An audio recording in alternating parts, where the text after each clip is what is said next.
इयत्ता 11वी व्यावसायिक शिक्षणासाठी प्रवेश सुरू.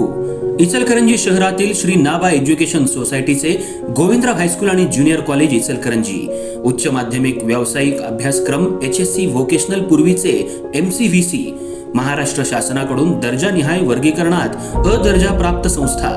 आमच्या संस्थेमध्ये +2 स्तरावरील व्यावसायिक अभ्यासक्रम चालू आहेत. Engineering group construction technology, automobile technology, mechanical technology, electrical technology, paramedical group, medical laboratory technician या विषयासाठी प्रवेश सुरू.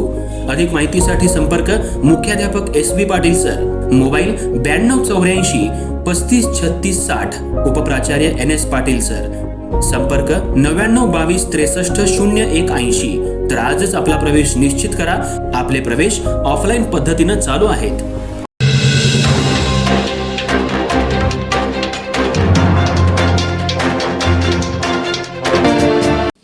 इचलकरंजी शहरात शांतीनगर परिसरात महानगरपालिका मालकीच्या कॉम्प्लेक्सच्या आवारात सफाई कर्मचारी विके सुरेश अग्रवाल याचा डोक्यात दगड घालून निर्घृणपणे खून करण्यात आल्याची घटना उघडकीला आली आहे. या प्रकरणी गावभग पोलिसांनी एका अल्पवयीन मुलासह रिमोन आवळे, आलोक देवर्षी अशा दोघांना ताब्यात घेतलंय.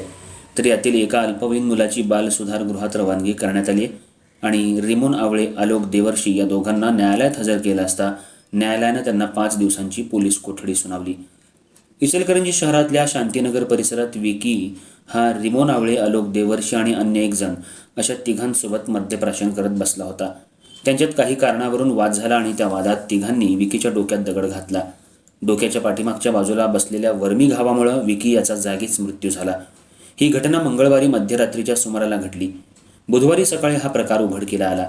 पोलिसांनी तपासाची चक्र गतिमान करत एका अल्पवयीन मुलासह दोघांना अटक केली.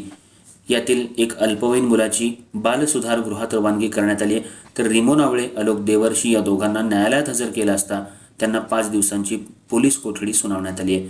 अधिक तपास पोलीस निरीक्षक महेश चव्हाण करतायत. शहरात सध्या खून, खुनी हल्ला यांसारख्या गंभीर गुन्ह्यांमध्ये वाढ होतीये. पोलिसांनी गस्त वाढवावी ही मागणी सर्वसामान्य नागरिकातून आता होऊ लागली आहे.